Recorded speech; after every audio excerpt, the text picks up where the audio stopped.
자기애는요, 무척 강력한 감정이에요.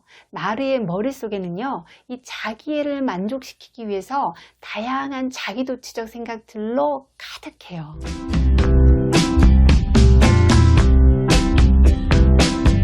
나르시시스트는요, 병적으로 자신에게 몰두하면서 타인을 아주 힘들게 해요.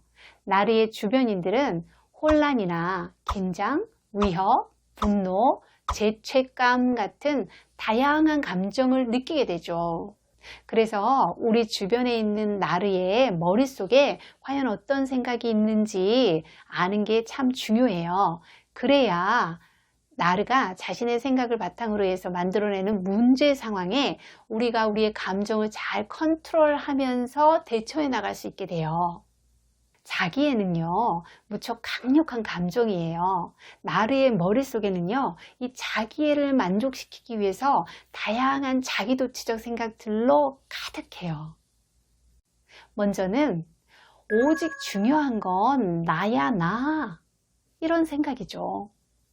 바람직한 대인관계는 먼저 상대와 내가 다르다는 것을 인정하는 것에서부터 출발해요.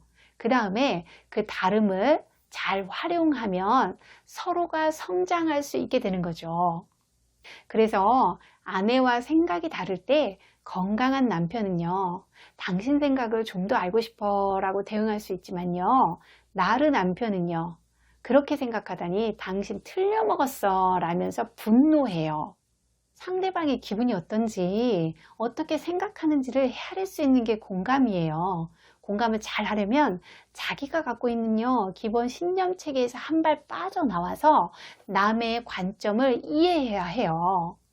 또 관계를 유지해 가려면 상대를 공감하려는 노력이 필요해요. 그런데 나르는요, 오직 자기만 중요하기 때문에요, 상대방의 관점에 관심도 없고요, 그들의 뇌리 속엔 공감이란 개념이 아예 없어요.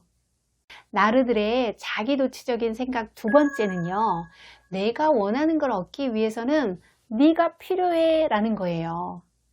보통 사람들은요, 진실하게 살아가려고 노력하잖아요.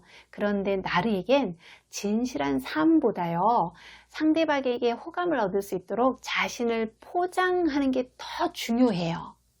왜냐하면 인간관계를 통해서요, 자기 뜻을 이루고요, 타인을 수단으로 삼기 위해서죠. 평소에 가족 행사에 비협조적인 남동생이 있었어요. 그 남동생이요, 어쩐 일인지 이번 어머니 생신 때는 협조하는 태도를 보이는 거예요. 나름대로 속셈이 있었던 거죠.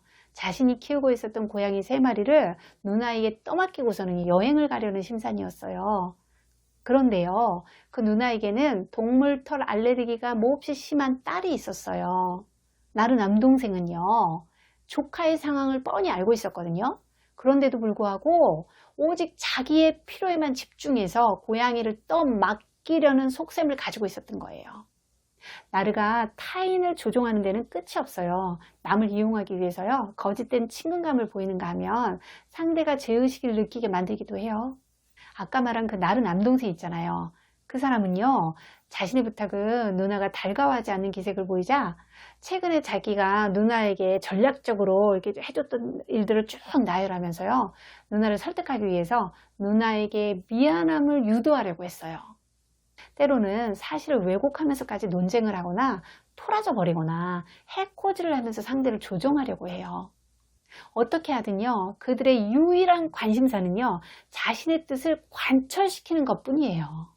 세 번째는요, 난 너에게 이럴 자격이 있어 라는 생각이에요.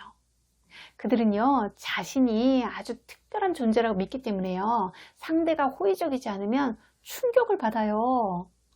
부탁을 안 들어주거나 자기가 생각한 만큼 대우를 받지 못한다고 느끼면요, 협박을 하거나 매달리면서요, 비이성적인 비난을 퍼붓기도 해요. 또 네가 나한테 해준 게 뭐야 라거나 나는 너한테 그럴 자격이 있어 라며 욕하고 고함치면서 상대를 괴롭히기도 해요. 나르는 자기가 갖고 있다고 착각하는 그 권한을 당연시하면서요, 스스로 특별 대우를 받아야 한다는 그 생각을 버리지를 못해요. 네 번째는요, 감히 날 바꾸겠다고? 이런 생각이에요. 나르는요, 자신에게 깊이 도취돼서요, 현실을 객관적으로 보지 못해요. 특히 자신의 불완전한 부분이나 변화가 필요한 부분에 대해서는요, 더 눈이 멀어버려요. 남편과 아내, 부모 자식 간에도요, 무슨 일이든 상호간에 맞춰가고요. 조직 구성원들 간에도요, 일의 진행 과정에 대해서 서로 조절하면서 지속적으로 의사소통을 하죠. 그런데요, 나르들은요, 주고받는 관계를 잘 맺지 못해요. 그들은요, 누군가가 자신에게 실수를 바로잡으라거나 변화가 필요하다는 제안을 하면요, 지금 진짜 내가 내 생각을 바꿀 거라고 기대하는 건 아니죠? 라고 응수해요. 그들의 뇌리 속에는요, 자신은 항상 옳다라는 생각이요, 깊이 뿌리 박혀 있어요. 자신이 불편하거나 거부감을 일으키는 자극이 들어올 경우에는요, 곧바로 방어벽을 쳐요. 자신은요, 절대 바뀔 필요가 없다고 굳게 믿으면서요. 나르들의 자기도취적인 생각 5번째는요, 네 감정이나 생각 따위는 쓸데없어 라는 거예요. 나르는요, 자기가 누구보다도 똑똑하고 능력이 있다고 믿죠. 그래서요, 상대의 부족한 점에 집중하면서 허점이 보일 때마다요, 상대를 비판하고 질책해요. 나르는 누군가가 자기 앞에서 감정을 드러내면요, 액면 그대로 그걸 받아들이지 않고요, 자신이 세운 옳고 그름의 기준에 맞춰서 평가를 하면서요, 상대에게 상처를 줘요. 상대방이요, 당신이 내게 상처를 줬어요 라고 하면요, 나르는요, 바보 같은 소리 하지 마 라고 일축해버려요.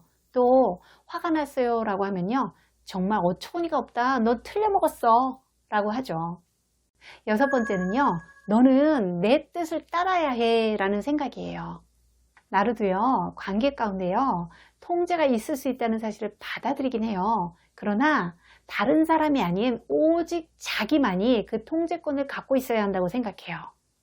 타인의 통솔 아래서는 자기 욕구를 채우기가 어려우니까요, 다른 사람이 권한을 갖는 것을 견디지 못해요. 그들은요, 강압적이고 집요하게 군림하거나 고집스럽게 따지고 들면서요, 상대를 통제하려고 해요. 또 보란듯이 입을 꽉 다물어 버리거나요, 거짓으로 동조하는 척하면서 상대를 꼬드기기도 하죠. 그들에게 있어서 조연이란 있을 수가 없어요. 주인공으로서 타인에게 자신의 방식을 강요할 수 있는 방법을 끊임없이 찾아요. 7번째는요, 난 참 매력적이지 라는 생각이에요. 나르들은요, 파괴적인 성격을 가졌으면서도요, 친근하고 좋은 인상을 주는 재주가 있어요. 물론요, 처음에 그렇다는 얘기예요. 일단 그들의 속내가 드러나기 시작하면요, 주변인들은요, 괴로움을 실감하게 돼요. 나르는요, 사람들이 자신을 신뢰할 때까지요, 이기적인 본성을 감춰요. 그들은요, 상대방에게 관심이 없으면서도요, 관심 있는 척하는 기술이 뛰어나고요, 경멸하는 사람에게조차 살갑게 굴 수가 있어요. 또 좋은 사람처럼 꾸미는 것도 잘 알아서요, 실제로는요, 관계가 아주 파국으로 치닫고 있는데도요, 아무 문제가 없는 듯 꾸미기도 해요. 나르는요, 마치 먹잇감을 찾는 늑대처럼 가면을 쓰고 있다가요, 자기중심적인 면을 서서히 드러내요. 그 결과 나이가 들수록요, 그들에게는 환멸과 허무함으로 끝나버린 관계만이 남게 되죠. 지금까지 나르의 머릿속에 가득한 여러 가지 생각들에 대해서 알아봤어요. 우리가 그들의 사고방식을 잘 파악하고 있어야 그들의 행동을 더 잘 이해할 수 있게 되죠. 또 나르가 주변 사람들을 힘들게 하면서 스스로 더 고립되지 않도록 도울 수 있고요. 소중한 우리 자신을 그들이 주는 상처로부터 좀 더 보호할 수 있게 되겠죠. 오늘도 유익한 시간이셨길 바라요. 구독과 좋아요 잊지 마세요. 다시 만나요.